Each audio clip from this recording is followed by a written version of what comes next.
found in the Audi A3. Get an exceptional offer at your local Audi dealer. Out for blood.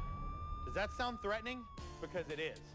DWIs are on the rise here in the borderland, but during this mass prosecution, your rights can be jeopardized. Blood tests are being taken in record numbers. Does your lawyer know where the mistakes are being made? Has your lawyer completed the Mastering DWI Scientific Evidence course? I have 3 times. I'm Justin B. Underwood. I'm El Paso's guy for DWI. What's different at Western Tech? You're fast-tracked to training in the medical field. Train in hands-on clinical and front office environments, plus get major certifications. You'll graduate with career options in multiple medical environments after you have served your internship in a real business.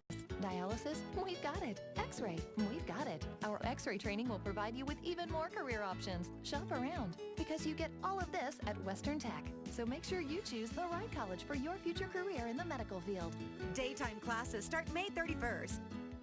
Why do you like New Start Homes? Our first meeting with the staff in New Start Homes was great. They were efficient, customer service was excellent. We have a life that we didn't have before. Made us feel right at home. New Start Homes, 915-852-8882. What color underwear do you think Steve Harvey's wearing? We think he's wearing nothing under there. It has happened. Weekdays at 4 on KFOX 14.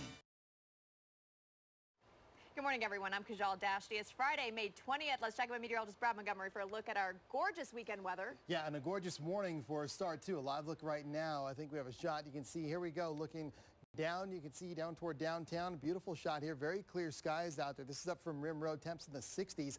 Let's take a live look outside right now with our weather nets. You can actually see most areas into the 60s right now with lots of sun. 68 Southwest University. Beautiful shot of the Franklins. Now, KFOX early warning storm track Doppler. Some of the numbers: 63 in Las Cruces, 64 in Ciudad Juarez, 60 in Deming, and 68 Alamogordo. This afternoon, low 90s for you. Socorro Fabens, around 89 Horizon City. Looks like 86 Chaparral, 87 in White Sands, 88 in Anthony, and 90 for you in Sunland Park. Have your full weekend forecast coming up. Selena.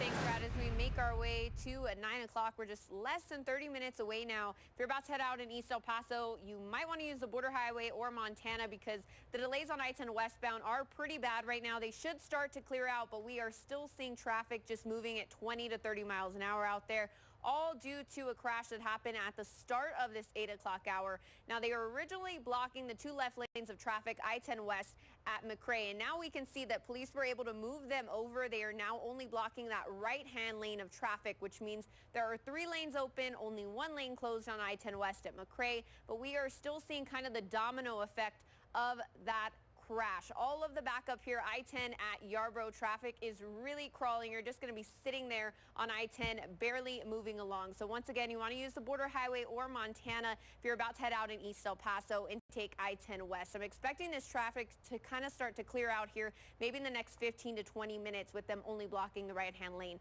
But we'll keep an eye on it, and we will have updates for you not only here every 10 minutes, but on our Twitter account as well. It is 8:32. For the first time since he was first elected El Paso's district attorney 24 years ago, Jaime Esparza faces a runoff election. His opponent in next Tuesday's runoff is Yvonne Rosales. She joins me live in the studio this morning. Thank you for joining us, Yvonne. And how do you think you were able to get the longtime incumbent DA into a runoff? Thank you, John. Good morning, El Paso. I just think it was a lot of hard work, a lot of groundwork, knocking door to door, asking people for their votes, letting them know about my experience and who I am, a native El Pasoan, and the reasons for my decision to run against Mr. Esparza. So I think with that information and them seeing me that I was actually trying to earn the position, I think I gained their respect.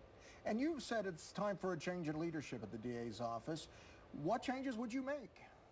Well, we need to go in and reevaluate the procedures and policies that are currently in place. Those policies and procedures have been in place for over 24 years.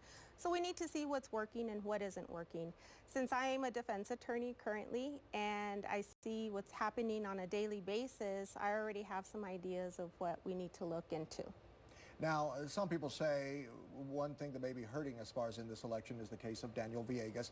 He's the El Paso man who claims he was wrongly convicted of killing 2 teens when he was 16 back in the early 1990s. He's now out of prison awaiting a new trial, and Jaime Esparza was here yesterday telling me he does plan to pursue that trial.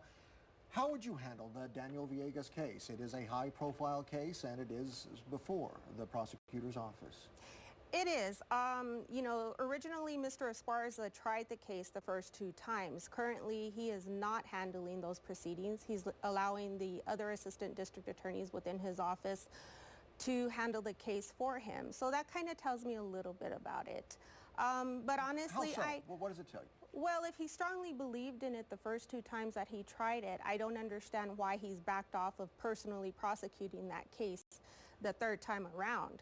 So I'm a little confused as to why he's not taking a personal interest in being at those hearings that have been transpiring for several years now. And honestly, I have not read the transcripts. I have not read the case file. So I'm just asking the community to give me an opportunity to read it from beginning to end. And we still need to wait for the Court of Criminal Appeals to make their decision on certain evidence that the district attorneys has taken up for appeal. So once I have all the information, I'll make the decision whether we proceed or not, and I'll be happy to explain to the community why we chose to either proceed or to dismiss the case. But everything will be based strictly on the evidence I have at hand. What kind of experience would you bring to this office? For instance, have you had any experience as a prosecutor? Yes, I started my career as an assistant DA under Mr. Esparza. I worked there for about 4 years, tried cases. I worked my way up from misdemeanor courts all the way up to first-degree felonies I've tried. I was a special prosecutor in the HIDTA Drug Task Force. And then in 2005, I went out into private practice, and I've been practicing criminal defense ever since. So I've seen both sides of the fence. All right. Early voting ends today for next Tuesday's runoff election, so get out and vote if you haven't done that yet. And Yvonne Rosales, thanks for joining me this morning. Thank you. Appreciate it. A Las Cruces judge deals a blow to the defense team representing a former Santa Fe County Sheriff's deputy charged with murdering his fellow deputy. KFOX 14's media partner, the Las Cruces Sun News, reports that the judge refused to dismiss the murder charge against Ty Chan. His attorney unsuccessfully argued that Chan was acting in self-defense. Investigators say Chan shot and killed Jeremy Martin inside Hotel Encanto after a night of drinking in October of 2014. The two had stopped in Las Cruces for the night after taking a prisoner to Arizona. Chan's murder trial is scheduled to start on Monday. El Paso State Representative Mary Gonzalez will host the first annual Veteran Services and Information Summit tomorrow. Congressman Will Hurd and State Representative Cesar Blanco will join her. The summit will provide veterans from across El Paso County with on-site services. The summit is happening tomorrow from 9 a.m. to 1 p.m. at EPCC's Mission del Paso campus on Gateway East. Don't look now, there's a naked man stuck in a chimney who made the discovery and how he was finally set free. Brad?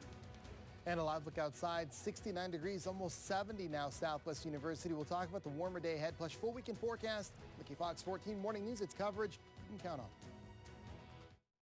Take the power of KFOX 14 News with you wherever you go. Streaming live on KFOXTV.com. Breaking and local news on Twitter, and all the big stories on Facebook. Our entire news organization at your fingertips 24 hours a day. On air, online, on mobile. KFOX 14 News is coverage you can count on. If you pay attention to just one commercial today, make it this one. The only Ford dealer on the west side is open this Sunday, May 22nd. This Sunday, buy a new 2015 Ford Focus, $14,985 and just $179 per month. Or a new 2016 Ford F-150 with $8,000 off MSRP and just $325 per month. The goal this Sunday is to sell 99 vehicles plus used cars starting under $99. For 10 hours only, first responders and men and women in uniform receive an additional $1,000 off any new Ford. This Sunday only, take a ride to the west side. Viva Ford, I-10 and Red Road. There once were two sisters who were alike in almost every way. They each had a nice family, lived in a nice house, and had internet service, which they used to download music, shop, and stream videos. Everything was the same, except